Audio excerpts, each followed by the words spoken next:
For our final and the third segment, I would like to introduce our CEO and the man behind the vision at Quest, Anveshi Gupta.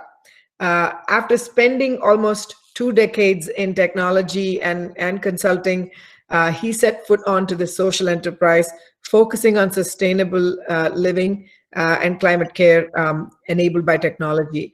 I'll have to say one more sentence, not just as a colleague, but I've known Anveshi for over 2 decades. We were in school together. I can tell you that he's lived a sustainable and a green lifestyle even before he conceptualized AdQuest, right? And so it's my immense pleasure to welcome Anveshi. The mouse is all yours, Anveshi. The mouse is all mine. Yeah, thank you. Yes. Thank you. I hope I'm coming out clear. Huh? And just wanted to make a quick audio video check. Is that coming out okay? I can hear you, Anveshi. Yeah. Okay. Cool. Nice. Nice. Okay. Thanks, Indrani. I mean, yeah, for someone who's gone to school with me together, I think you had to say all these good things. Thanks for that. No, it's I truly mean it. Thank you. Okay. So we've got the next panel, of course, and just before we start the panel, like Indrani announced, there's this quick contest, 30 minutes to go. We're calling it the signing up contest, let's say, and basically it's all about you going ahead and signing up for the Green Compass. 6:30 is when the entries close, and so 30 minutes and all is all we have. So let's get there. And I'll probably also get started a minute to go, but I think we could quickly get started with the context setting. So yeah, we're calling it making sustainability impactful through what we call out of the box ideas. I mean, the last panel did mention the fact that it's a decade of action. There's this decisive decade that we are setting into. 2021 to 2030 is going to be a big one. If that's how big it is, and there's this video that we ran a while back. I don't know if all of us got a chance to look at that, but there's a video we ran where we mentioned about the fact that there's this doomsday right around the corner. 7 years odd is all there is. And that's if time is of essence, and in that very manner, the actions that we're taking today definitely got to switch gears. There's got to be a lot more impact than what's happening. The heroes that we've had on the previous panels and the ones that are on this panel definitely are gearing up for it. But together, is there more ideas? Are there more ideas that we could possibly come out with? Can we come up and think of newer ways to kind of achieve this whole big ambition that we should definitely put our heart and soul into? So that's the idea of the panel. With that said, I'm going to quickly start introducing the panelists, and I probably have to do a lot of reading while I introduce the panelists, because that's probably how elaborate the profiles are. So I'm going to start with Anirudh Gupta. It's the founder of what's called SusMafia, very interesting name, Sustainability Mafia. So you can always see how his approach is. So SusMafia is what they call a collaboration platform for sustainability leaders. In his own words, he's fascinated by the potential to discover new ways of combining storytelling, design, economics, and psychology to facilitate this movement. And he believes there's a way that he could bring about sustainability to be more accessible, convenient, affordable, and the default choice. So that's quite an ambition. So we're going to definitely dig into his brains and understand a lot more about that ambition, and probably what we could pick from him in terms of what we could achieve together. Then we've got Tom Delaney. Tom is an Australian who's lived in India, has made India's second home for a long time. His father and him have been in India since 1995. I think his father's currently back in Australia, but he's stayed back, and they both are very passionate, and they want to live their life simply. That's as simple as it is. And they've captured their first-hand experiences of life in India versus probably even the life in the West in a very interesting book, and the book is titled Low Carbon and Loving It. So I've read through the book, and I've talked to Tom about this at length. So we can hear from him about his views based on his extensive experiences that he's gained over his short life at this point. We've got John Paul Jose he's from Kerala, and he's started his activism with Yettinohole project around 5 years ago. He's currently into 2018. He set out to discover what steps India's politicians were taking to address climate crisis, which is very essential aspect. I mean, the administrative and the political setup is a very key participant in these conversations. And as I go further on his introduction, he's one of the future Fridays for Future leaders in India. He's led a lot of work with them. In the last few years, he's collaborated with Greenpeace, chaired as an advisor at the Gen Z think tank called Irregular Labs. He's also a part of the UN Convention to Combat Desertification, that's the youth forum that we're talking of, and the UNEP working group on marine litter and plastics. I mean, I'm almost out of breath as I introduce John. So, uh, wonderful panel. Thanks, guys, for joining in. And since I'm just done with John's introduction, John, I'll probably bring you into the conversation first. How do we get started? I mean, I'm actually wanting to ask, how do we make more Johns happen? I want to know if there's a trick that will make more Johns happen in the world over the next 10 years. Is it about how kids should be taught about nuances of nature and how it impacts them? Is it about how they should be given a voice in the society more than they are being done today? So what do you think of it, John? Let's get you in. Yeah. So hi everyone. Thank you at Quest for this opportunity. So not to waste the time, I'm coming directly to the questions. So it shouldn't be like many Johns. It should be like many other young people, because everybody has a story that they have.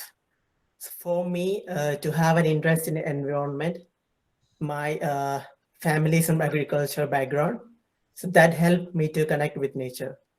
So when it comes to those living in cities, until and unless they are able to connect with nature, it is very much difficult for them to understand that we are in a crisis. And so it depends upon how the parents are upbringing them. So in cities, the major thing what they do, like parents, they go for work and kids, they go to school. When they're back at home, it's homework. So there is no other time. So when it comes to our family, it's mostly about like, it's agriculture is something very casual, and interacting with nature is very casual. It's part of life. So first thing is like the kids should have an upbringing in which they have an opportunity to connect with nature. So it should be like through practices. Now we have come up like waste management practices, or something like talking about sustainability, or planting trees, or having a garden. So it ranges very activities. And another important thing is like rightly informed. So most of the times we might not focus on the future of kids because we think everything is taught at school, or everything is learned through the process of aging. But a lot of things, like even climate crisis, I was not able to understand or even to know about it when I was in school. It was just like a fun fact or something like that. That's why even the older generations, they were not able to understand it, and there was a delay. So this delay in giving the right information has also led to not having the kids who have the potential to talk and think about their future. So when these two things are done, connecting with nature and giving the right information, then the stage is already set. The kids could openly talk about their future, the future they want, and the future they want to live in. Yeah, that's it.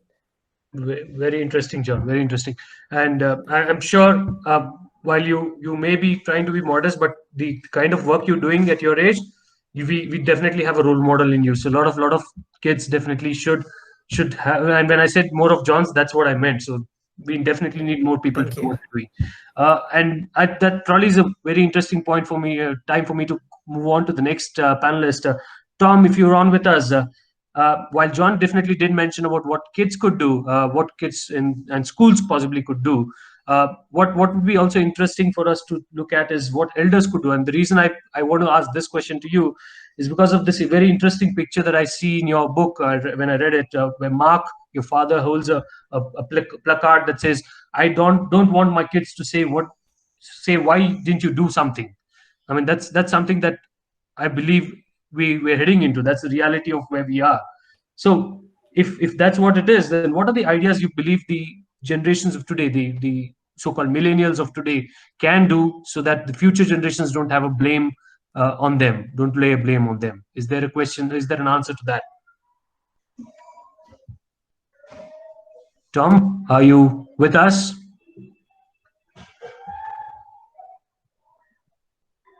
All right. Let me just check if. Okay. Tom, you seem to be speaking, but I can't hear you well.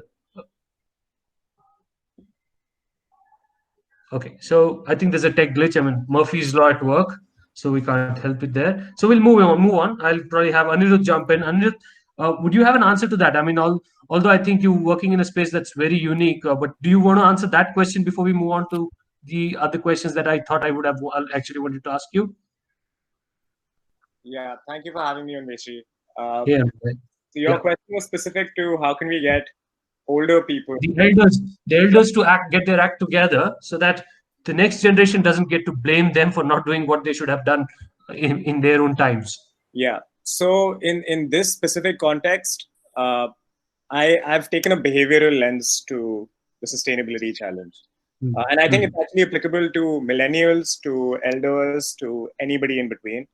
And the reason I say that, and I believe it's actually, it's a powerful methodology to address this problem with, is, there are many sustainability solutions available today. There are at least 36 sustainability solutions that exist today. In our narrative, Project Drawdown says that there's about 100 solutions. Yeah. We are taking 36 as India specific, right? Each of them has a direct impact on carbon neutrality, water efficiency, or zero wastage. And I believe that if each of these solutions can be showcased as obviously required, easily accessible, economically viable, and fun to use, you can make each of these solutions a default choice. And the most powerful thing that we have found in the last year is when somebody gets hooked into one of these solutions. So for example, if you start off with composting, you're much more likely and prone to be ready for a second and third and fourth solution and create a pathway of sustainability. The tipping point is actually very, very strong, right? So we essentially have 36 entry pathways, some of them much easier than others, right? Solar system on your roof, or rainwater harvesting, or getting a hydroponic system in your house. You can pick any one to start a sustainability habit with. Elders are much more likely to start with some pathways, millennials with some others. But I believe it's simply a question of communicating it as obviously required, which I think they're mostly convinced about. Easily accessible, that's the main one. Can you actually show them who is the provider for the solution? Show them the economics behind that solution. And over the life cycle, right? What is the carbon impact going to be? What is the water efficiency impact going to be? What is the zero waste impact going to be? But mainly the cost. Yeah. And is it fun to use? Are they going to struggle with it 2 months down the line, 5 months down the line with that system? And once they're actually hooked to it, there's no going back. So I think that this analogy extends across ages and across solutions. And I think it's a very powerful, small enough to do, but big enough to matter approach for this decade. And talking of all of that, I think I'll extend the question a little further. You mentioned the billion tipping points, and I remember us talking at some point about how you had your own journey of sorts where you believed there was that tipping point that you kind of sensed in your own life. So, but when you say billion tipping points, that's sounding like a big number. I mean, I'm sure you're up for it, but that's a big number. And so again, behavioral change, that's what you're talking about. So isn't that going to be a challenge when you look at behavioral change and billion tipping points both coming together? How do you make that really happen? What's your idea of it? So I think there are a few non-negotiable traits when you're working in climate and sustainability. So ambition is one, collaboration is another, right? You have to aim really, really high for what impact we want to be able to make the dent that will actually matter. So my theory of change about a billion tipping points is actually to get at least one person in every home on the planet to become a positive climate tipping point. And that simply means that they have adopted one sustainable practice and a second and a third to a point where it becomes a self-sustaining cycle where they're going, into solution number 7 and 8, not just for their homes, but also for workplaces. And I think that's actually a doable, that is an achievable challenge. Maybe not a billion, But No, we'll get there. We'll get there. a person in every home is something that I would like to see happen. Absolutely. So it is my theory, actually. Absolutely. We will get there. I think we all are hopeful. I mean, the last couple of panels, the kind of discussions that we've had definitely kind of ups that hope a couple of notches. So definitely we'll get there. Talking of behavioral change, and I think this question could go back to John. John, people your age are probably ones who are in the same generation as yours are typically tech savvy. So, do you see technology play an important role in driving what we are referring to as behavioral change? Do you sense it yourself in your personal life as well? What do you think of it? Yeah, so when it comes to climate activism or thinking about climate actions, so the kind of information which I got to know about climate crisis, most of that came from technology, because like I had to look for news articles or anything. It was through a phone, through internet, and most of the things like we know of climate crisis was not available in newspaper, not available in media, or like not even part of like normal discussions. So all those things I had to look from scientific papers, documentaries, and all those things. So that comes like major information to know about the crisis. Secondly, as young people, to get connected and to know about like what people in different countries are doing, what are happening there, and how young people are doing it. And you all know, like in the last 2 years, how Fridays for Future movement has connected entire globe to become like a million people active movement. It was through technology. How well it was connected through all the social media platforms, and how it gained momentum. It was completely utilizing the technology. And even now, in between this pandemic, it's like the only movement which is in high momentum and which is still going on. It's due to the help of technology. So when we use the technology for good use, we could see the tangible solutions, and like that is very much applicable when it comes to climate action as well. So for activism, we are using the technology in a very good manner. And if they could use this technology to implement sustainable solutions, then we could see another result. Yeah. Cool. In fact, one of the previous panels we had Seher Mansoor from Bare Necessities, and she did mention one interesting point about how possibly there needs to be a balance between digital and the natural. You do not really want to let one have an upper hand over the other, but that's the idea, especially if you are talking of reaching out to folks as in the generation that you belong to. Thanks for that. Thanks for that, John. And Vishy, can I just check, is my mic working now? And Vishy? Yes, it is. Thanks, Tom. You come in at the right moment. Okay, that's good. I've got a question waiting for you. I don't know. Did you hear my just last when we were talking about being tech savvy? Just when we were talking about the younger generation being tech savvy, I proved the exception. I really okay. But did you hear the question when I was last asking you something? Yes, you are asking me about what can the older generation do? Yeah. Please, if you have an answer, very keen to hear. Yeah, sure. So, hi everybody, and sorry about that. So I think basically similar to what the other panelists were saying, it's actually similar for younger generation and older generation. We're all called to make changes to our own lives in order to lower our ecological footprint, to reduce our carbon emissions, to reduce our water consumption, our energy consumption, and there's many ways to do that.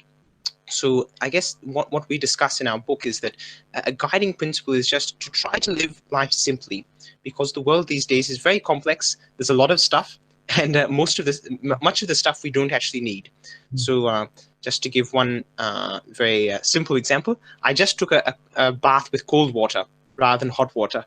Even though it's quite cool here, I just came back from playing football and I went and had a bath while I was hot, rather than waiting to cool down and then needing to heat up water. And similarly, just to give another personal example, I'm wearing a sweater, right? I don't have any heater or anything. I prefer to change my clothes according to the weather rather than try to change the weather according to my clothes. So there's hundreds of examples, right? Of just small little changes that you can make to your life, but basically with the guiding philosophy of trying to live simply, of trying to be connected with nature, like John was saying. And definitely, of course, technology has a huge role to play in spreading our message and in facilitating a low carbon life. But I think for elders and for youngers, for all of us, it's all about trying to live simply and reduce our tread lightly on the earth.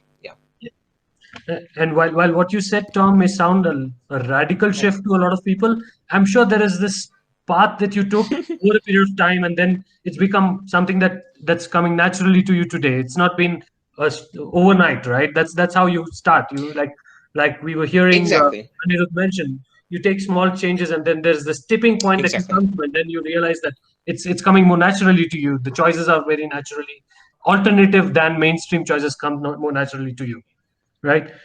So while we're speaking a Exactly. bit, Exactly. if I and for the fact that you also teach students in India these days, and you are definitely engaging a lot on that, what do you think if I were to really look at young folks and students out there and make sure that we talk of low carbon transition and that doesn't really leave one part of the society out of the equation and just addresses the other? How do you make sure, how do you think we can come up with an idea to probably bring them all together, make them all understand the whole essence of what we call a low carbon lifestyle, and in their own worlds, by the way? We're not asking them to really look at the other world and see adopt it, right? That's how do you think that could be possibly made happen? Well, I think it's a great question, Anveshi, and I found in my own life actually, I've learned a lot from the poor. I've learned a lot from the underprivileged. So it's my I'm very fortunate to work in an NGO where I spend a lot of time in slums working with kids and adults, teaching Hindi literacy actually. And I found on this issue of living a low carbon life, I've learned so much from them. Now they may not be doing it for an environmental reason, right? They're doing it because they have little economic resource, but they are using jugaad, right? They are fixing things. They're not buying new things. They're just making do. They're sharing things, right? There's people keep dropping around to our house to borrow things, like borrow a hammer or borrow whatever. So we have so much to learn from people across economic segments, right? It's not that like maybe some of these people are lacking in education. Lots of these people wouldn't know what climate change is, or they wouldn't have maybe not even heard of it. They have so much to teach us about a low carbon life. And in fact, that's kind of the premise of the book that my father and I wrote. Is that we were writing to an Australian audience, and we were basically saying, as Australians, we have so much to learn from India, because you guys have for so long lived very sustainable lives. Your diet is much more sustainable than ours. In Australia, we have a very meat-heavy diet. Your transportation, there's so much more public transportation, so much more cycling here than in Australia. In Australia, there's much more flying and cars. So I think, yeah, for students of all sectors of society, this this low carbon transition in India is already it's happening, and we have so much to learn, really, especially from the underprivileged, from those who society may normally think we don't have so much to learn from. Yeah, very true, very true. And then it's very interesting when you mentioned you were in India, coming from Australia, and you're teaching Hindi to students in India. I mean, that's a very interesting aspect. I just Yes, yes, very yes. interesting. So I move on then. I'll move on to Anirudh. Hi, Anirudh. So back to you. Now, talking of what we just spoke of, the billion tipping points, and your idea of how you're going about it with a lot of collaborations with sustainability leaders. I mean, talk us through that idea of why you thought collaboration is a better approach than probably going solo with what you could have done within your own organizations. What was the whole reason of looking at collaboration as an interesting angle? So, Anveshi, the nature of this problem is a collaborative problem. Like, I think throughout human history, there have been enough big challenges that have required collaboration. You know, the Manhattan Project, the International Space Station, etc. That took a lot of hands coming together to build them. This problem surpasses all the other ones in the past in terms of not being a solo solution problem. It's just not possible. So given that collaboration was essentially required to come up with, and especially creative collaborations were essentially required to come up with solutions for this decade, and also recognizing that we, by our historical past, are a low trust, low collaboration society, and I'm speaking about India. right? We don't have too many examples of very high trust, very high collaboration, successes. We set out to really take that challenge head on and say, okay, given that we need to build a collaborative community and solve for this decade, how can we build for high quality and high trust? Give it a narrative of 36 solutions and recruit the best of the best, right? And then incentivize them to actually want to collaborate beyond just their own benefit. Sure. So can we create a cloud collaborative space where, in addition to what you're already building with your own companies, can this space become, a high trust area? Like unfortunately, we were an echo chamber to begin with. Can we become an echo chamber for collaborations that will actually lead to high trust, high quality? And then move toward becoming an ecosystem that also maintains that high quality and high trust, but it becomes a high touch point ecosystem where anybody who's looking to get involved with climate and sustainability work can, right? So now that you have the right solution providers who are legitimately not greenwashing, but providing powerful solutions, right? Have a community built around them, but make it open for anybody to get involved, whether they want to get hired as employees, whether they want to find co-founders, whether they want to find solutions, right? But the core community needed trust and collaboration to be the core, traits. So that's why we took that approach. Yep. And you never know when two ideas or two leaders come together, you never know what the new idea is going to look like. I mean, that's what we're talking of, right? We may not have all the answers, but together, possibly there's these new answers that we will evolve. Yes. So one of our inspirations for this is actually bees. We're very much admirable of bees in nature. Yeah. And cross-pollination is like one of the first products that came out at SusMafia too. I believe something on your platform is called a cross-pollination platform, right? Yeah. Very interesting. Very interesting. Okay, I'll move on then. John, I've got a question for you. I'm sure you, over the years, have had interactions with a lot of people, mostly maybe people your age, but definitely people far above your age in terms of your elders. Now, what do you think is happening with them? Do you think they're really making those changes? Are they even listening to conversations when you bring them up? What are the impressions you've gathered? And if there is one way that you believe you can convince them, what is that one way that you think works when you talk to them? So when we say something about climate action or like a sustainable future, what elders say, like they have more experience than us and they have lived a life till now. So like we having a like lifespan only of like 20 years shouldn't be lecturing them about this. So that's why when we again go back to those people who had more experience, that's their great grandfathers or anyone.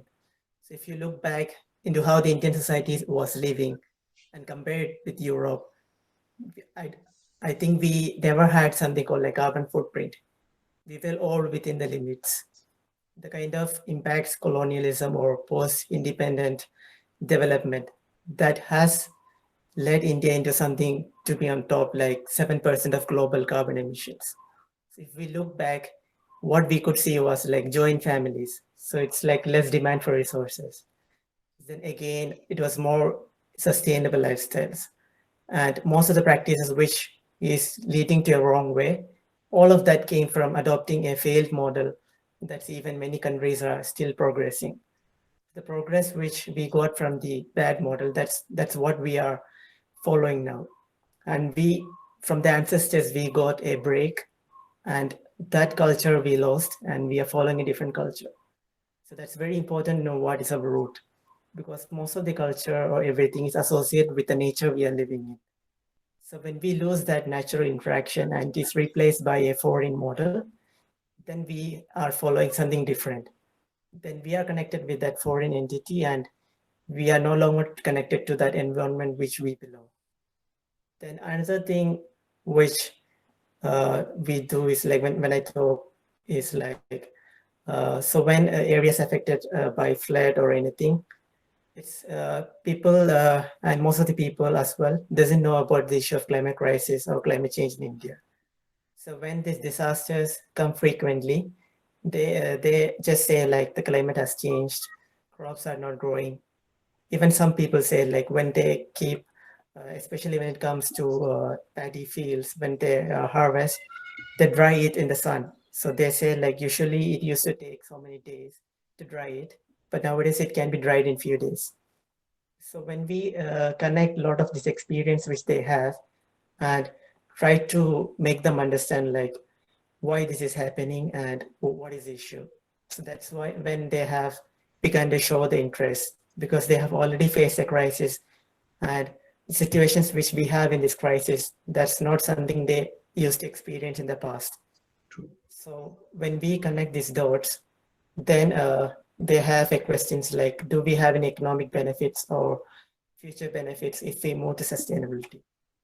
So this kind of journey, if we connect all these three dots, then we will be able to convince them that like we have a solution, and if we go forward, then we are in the right path of history. And those people who are still bold enough to go forward, like like what to do with them. Yeah. Sure. Yeah. In fact, you make a very interesting point, right? The 2 generations back, things were all right. I mean, people knew that this is important. They were already doing the right things. Two generations later, now when you've grown up, you've seen, possibly you've already read about it, witnessed it firsthand. Things haven't really looked all that bright. Somewhere in between, we lost our way. I mean, that's what it is. So we've got to definitely see how we can set that right. So yeah, to get them to understand, get the folks who are probably a little more hardwired in their brains to understand is the challenge. But I think we have folks like Anirudh and you and Tom and probably more of you guys. We'll get there. The hope is definitely there. We'll get there. There are new ways that we could identify to get there, but we will, right? Okay, so that's very interesting. Thanks. I'm going on to Tom. Tom, you said a while back that you've come from Australia. You've seen the life people lead in Australia. You've seen the life people lead out here in India. If you were to look at low carbon life significantly from an youngster's perspective, is that very different for people in India versus people in Australia? And I'm sure the answer is yes, but I want to just hear your thoughts. Yes, it definitely a yes. And just building on what John was saying earlier, unfortunately, I think India has learnt a lot from the West in the last 50, 60 The years. good or bad? But unfortunately, unfortunately, a lot of bad. Yeah. A lot of it is stuff that you should be teaching us, right? We should not be teaching you. So I think it's very unfortunate. Just to give one illustrative statistic, the average Indian carbon footprint, carbon dioxide equivalent, is about 2.5 or 3 tons per person per year, which is close to a more sustainable level. The average Australian carbon footprint is about 22 tons per person per year, so between like 7 to 10 times higher. And that's very, very disturbing, because as we are all humans, we all have rights to this planet. The planet is finite. We should be distributing the resources and equitably, but the current situation is not equitable. So coming to your question, Rishi, unfortunately in Australia, living a low carbon life is somewhat harder than India, actually, because in Australia there's less public transport availability. There's more expectation that you'll have a car. There's more expectation that you'll eat meat. It's much harder to be a vegetarian in Australia than it is in India. So it's actually quite harder to live a low carbon life in Australia, but it is still doable. And gradually, actually quite quickly now, people are realizing the importance of transitioning to a lower carbon life. So that's really encouraging. I've been a vegetarian for about 10 years. 10 years ago, it was very difficult to have a vegetarian meal in Australia. Nowadays, it's easier. About in India, I think it's wonderful that there are so many because there is so much public transport availability. There's such great vegetarian food. There's the culture of fixing things, right? Like I can just fix my chappal at a mochi rather than needing to buy a new chappal. So there's this culture. Unfortunately, like John was saying, in much of what the younger generation has been learning from the West now needs to be unlearned. what I mean by this is we are learning that to be a sexy guy, you need to have a good motorbike and a good car, right? Now we need to unlearn this, right? It's not important to have a motorbike and a car, right? We need to unlearn this attitude of consumerism, this attitude of measuring a person's worth by how much money they are earning and spending, and we need to unlearn these things. Yeah, so much true. Yeah, you're right. So I think the aping the West approach is not entirely the right thing to do. I mean, I'm happy that I'm able to say it right in front of Tom, who's from the West. Right. So just going to go on to one question that I think is something that will be more of a general one for all of you. Uh, this is about kind of looking at a fantasy world 10 years down, let's say 2030. You're in year 2030.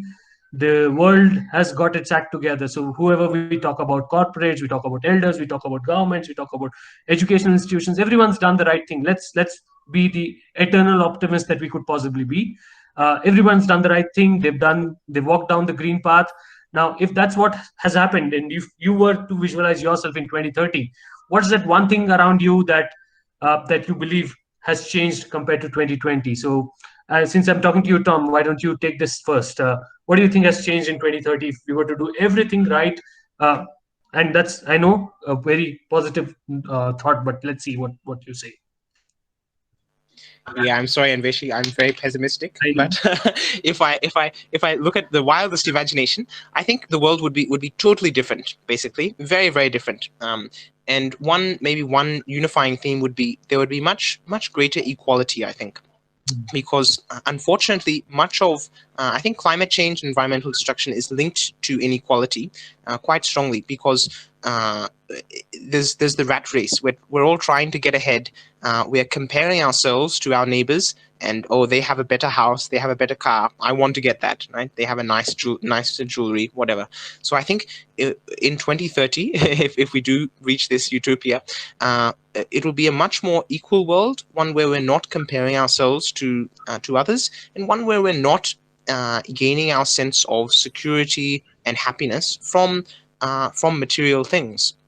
Where we are basing our identities and on our friendships, on time in nature. And that's been my experience of life so far, is that having more stuff does not actually help you to lead a happier or more fulfilling life. It's very possible to live a simple and good life, and I hope that this is the place the world will get to in 2030, but it seems unlikely to me. Sure. I mean, I'm sure there is some amount of visual thinking that I am doing, but definitely something we want to kind of put the picture in front of us and say, why don't we want that? We should definitely want to have that, right? That's the idea. Definitely. Anirudh, what do you want to say about that question? I think in 2030, if the incentives in our society are directly linked to our consumption choices, and they're directly linked to how much carbon we're generating and how much, like, what our water efficiency footprint is and what our waste footprint is. And there's like a net sum score of these in a very, legitimate, non-greenwashed way. And based on like your net sum scores on these three factors, you have incentives from the government and from your consumer companies and all other stakeholders. That would create momentum for the next 10 years. Because if we just retire in 2030 and say, we did it, like we saved ourselves, we're going back to square one. We're screwed. So I think to maintain that momentum and to really make it like a 100-year-long consistent effort toward recharging our planet, incentives in society need to be rightly aligned, and today they are not. So we need to align the right incentives with the right metrics that are required now. Fundamentally, your carbon neutrality, your individual water efficiency, and your individual zero waste footprint. And I should be able to pay lower taxes and do many other cool things because of that. Sure. I mean, in fact, the whole tax system should actually be about the amount of carbon you're emitting rather than anything else. Not so much about how much income you're generating or how much revenues you're generating, right? That's one part. But may I make an addition to that? Sure, go on. Yeah.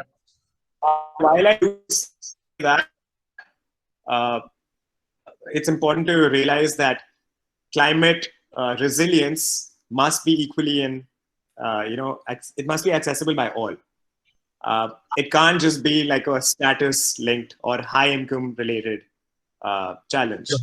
So it needs to, so even our incentive systems around environmentalism need to allow for people across the income thresholds. Sure. Right.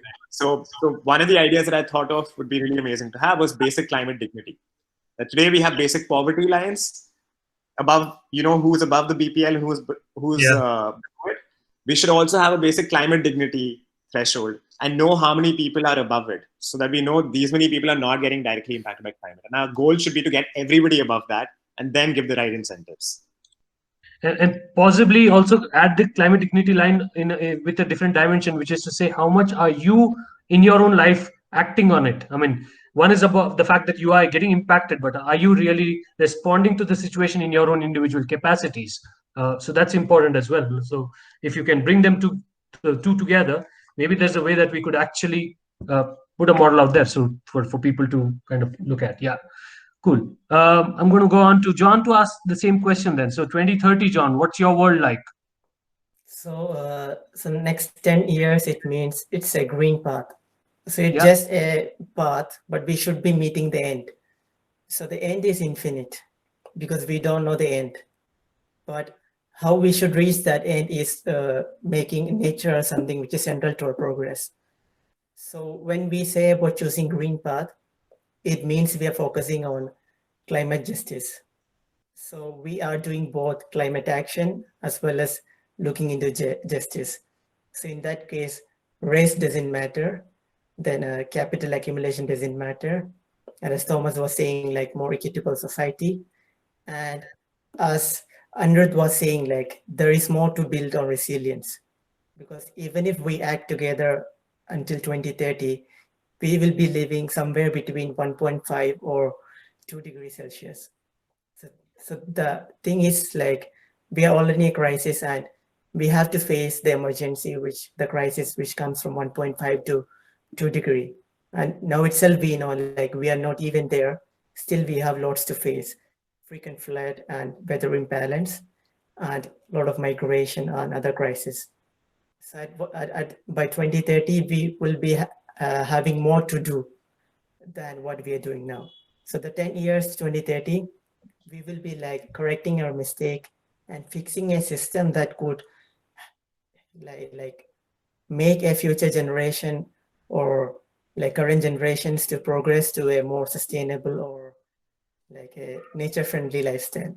So this 10 years, the system which we are building is like having efficient leaders and good communicators and good actors. So that's what we are doing in the next until 2030. So from 2030 onwards, what we could do is like just act, like just move forward, because everything is set, like the green path, what we are doing, everything is set in 2030. And for me, there is no need to like engage in more activism, striking on streets, because everybody's on the right path. So only thing is like just to take it forward.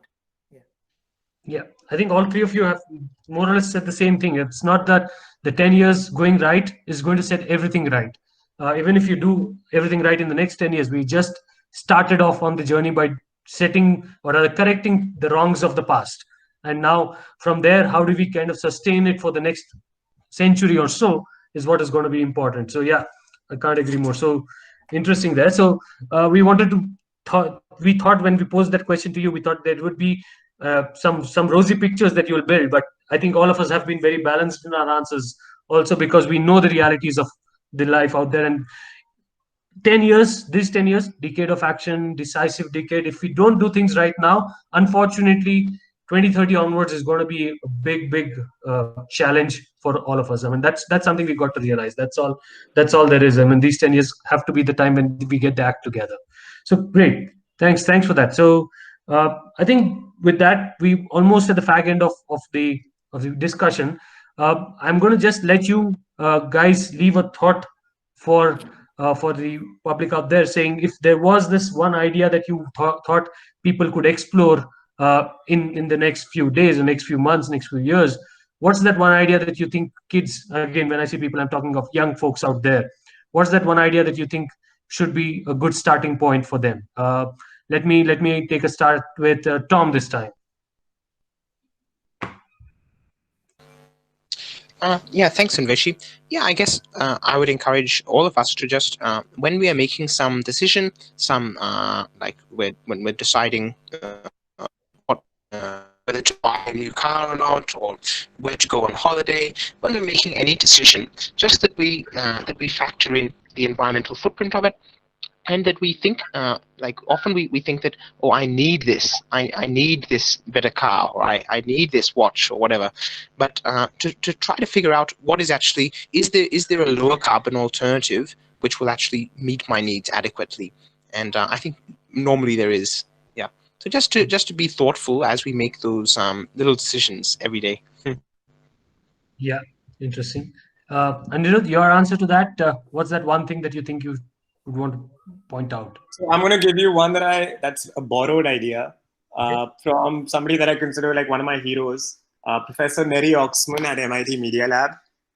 She's a material ecologist, and she's got a very powerful idea to say that if you look at the past, it's almost completely been assembled and manufactured, but the future must be grown. And I find that a really powerful idea, right?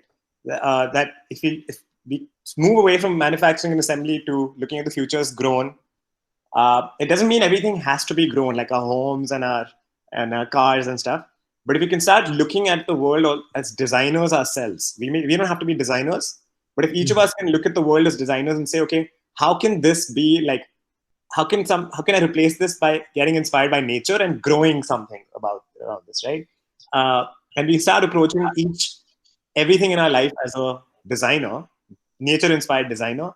That in itself, I think, will create a massive impact through this decade. And each of us can do this. Look at the world as through a nature-inspired designer's eyes. Very interesting. I think that's something that is also a part of the philosophy of how you are going about your work. So I'm sure that that's something you've thought through. Yeah, great. John, what's your idea? So I feel like for the future generation, for the upbringing, they should get a foundation in nature. So we shouldn't be like upbringing them, talking about the fantasies of like family life or employment opportunities and exploring the entire world, but rather we should be like them to have a connection with nature through any means. So that's like as per the reality. They shouldn't be hidden away from issues. They should know what is a reality. So when they know the reality, when they grow up, they are able to take a decision like, how can I help to address that issue, rather than just living in this world. So when we are growing up, if we just grow up and when we know about a crisis, then we already run out of time. But when we know everything and grow up, then it is possible whether to take a sustainable lifestyle, to go minimalist, or to take any other steps forward for the future lifestyle. Sure. Right. So thanks, folks. I think very interesting points, very interesting ideas. Days to come will tell us how far have we progressed on what you guys positioned as ideas. But that I'm like I said, I'm going to be hopeful that we'll achieve much better results than what we would have possibly done in the last 10 20 years. So let's hope that we get there. With that, I think we definitely are coming to a close on this panel discussion. Thanks, John, thanks, Anirudh, and thanks, Tom, for being part of it. Interesting time. So we'll move on. I'm just going to put a few concluding remarks, and possibly we close this whole event that we ran for the last 3 hours. So when we started working on this whole idea of sustainability positive, the idea was to kind of come out of the gloom and doom that has set in during the year. But then when we realized that when we started talking about it about the event, we realized that there's so much more that people out there are doing, that probably there's not just the idea of coming out of it, but also about giving it a very positive spin. And that's what we've attempted to do. We definitely did target folks who are probably the torch bearers of tomorrow, the change makers of tomorrow. We wanted to make sure that they definitely connect with what we're doing. We knew the fact that there's digital fatigue that's setting in, but we thought if we had to connect and we had to get started, it's going to be this way. And the next 3 times we do it, and we started off with this approach called learn, act, achieve, and celebrate. So what we're doing today, what we did today rather, is about what we can learn. Then 3 months down, we want to do a similar session where we're going to talk about what is it that we could do in terms of acting on it. When then once you act, what is it that you could possibly take a sense of achievement from, and then how do you celebrate with your community? So we're going to want to do that kind of series. So the first step in that direction is what we started off with.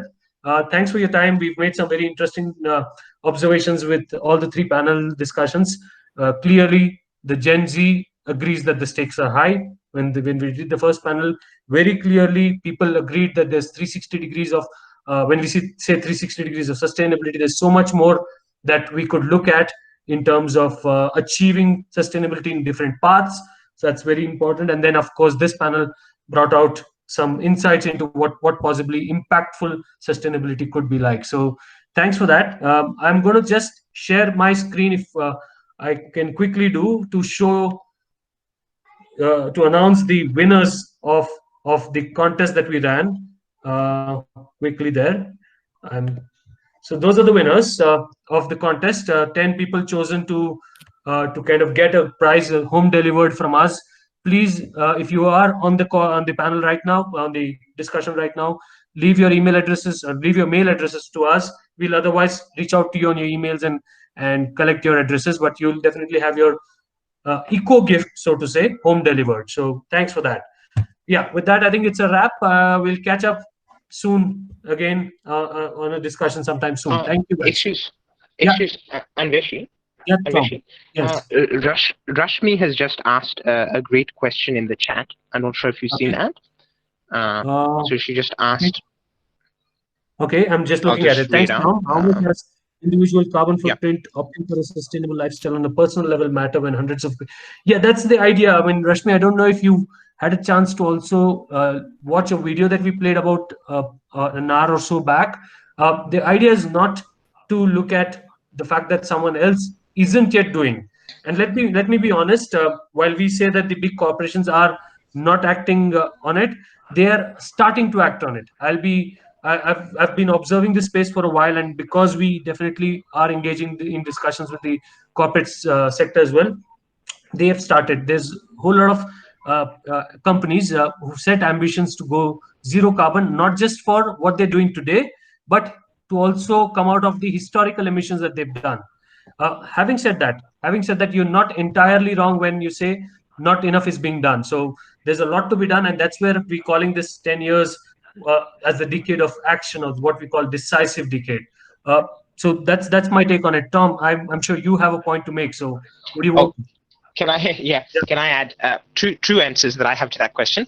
One is, I think you're spot on. You're exactly right, Rashmi, that individual action, similar to what Anirudh was saying about the need for collaboration, right? Individual action is insufficient, and if we just focus on what, like me doing my own little bit without doing things together with others, it can be, I find. So, for example, my dad was recently doing obedience protest outside office of a cooling. So we do need to challenge doing a bit, which are destroy the planet. We do need to challenge. I think interaction and the I choose. It's is like to protest. Yes. In our own together, then we don't have any challenge the corporations. And most with to find company or Tom, I think we're facing audio. That I'm sending. The signal at your end may be a little weak. We couldn't hear you well all the way through the answer. Sorry. So sorry. Yeah, I apologize. Yeah, now I think we'll be able to hear you. If you want to quickly That's summarize that again for us. Okay. I apologize. So summary is we do need collective action as well. We do need civil disobedience and protest in some cases against some corporations. And individual action is not a substitute for that, but a complement to it. And secondly, we need to vote with our money. So our consumer power is very powerful for these corporations. And so that's where these two intersect, is we need to spend our money in a way that sends the right signal to corporations. Yeah. Sure. Yeah. Anirudh, John, do you want to take that question again from Rashmi? Yeah. So when it comes to carbon footprint, it's also something like very Western concept. So as Thomas was saying, like the carbon footprint of an individual Australian is like 7-8 times higher than an average Indian. So it's very much important for an Australian to focus on civil disobedience, targeting corporates and the government, as well as cutting down individual footprint as well. But it doesn't mean like even the Indians shouldn't be looking into individual footprint. They should also do both.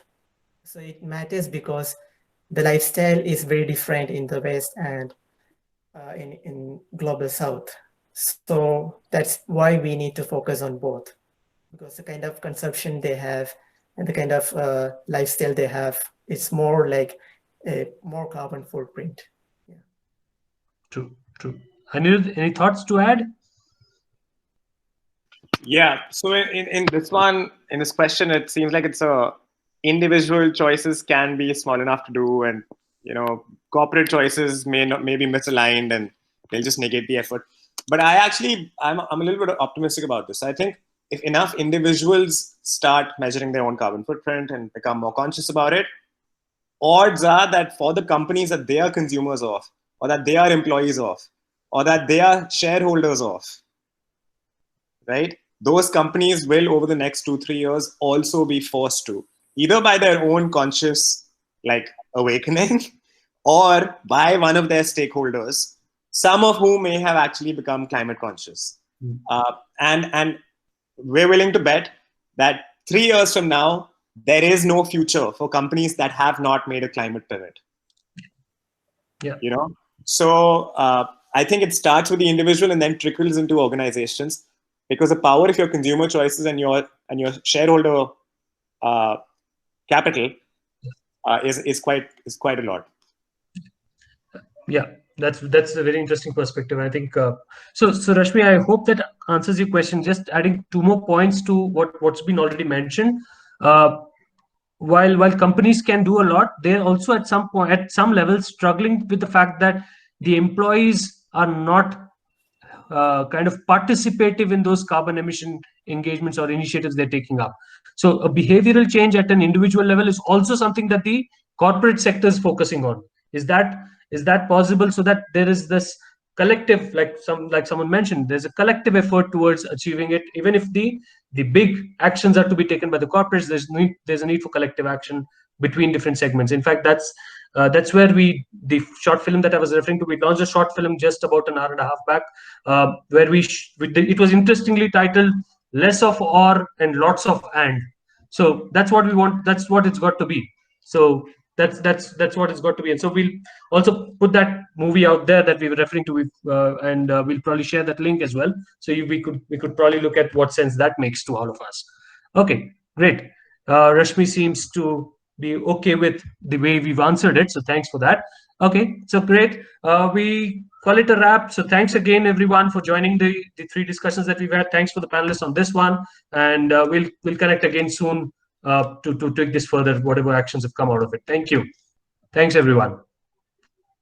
Yeah. Thanks, everyone. See you.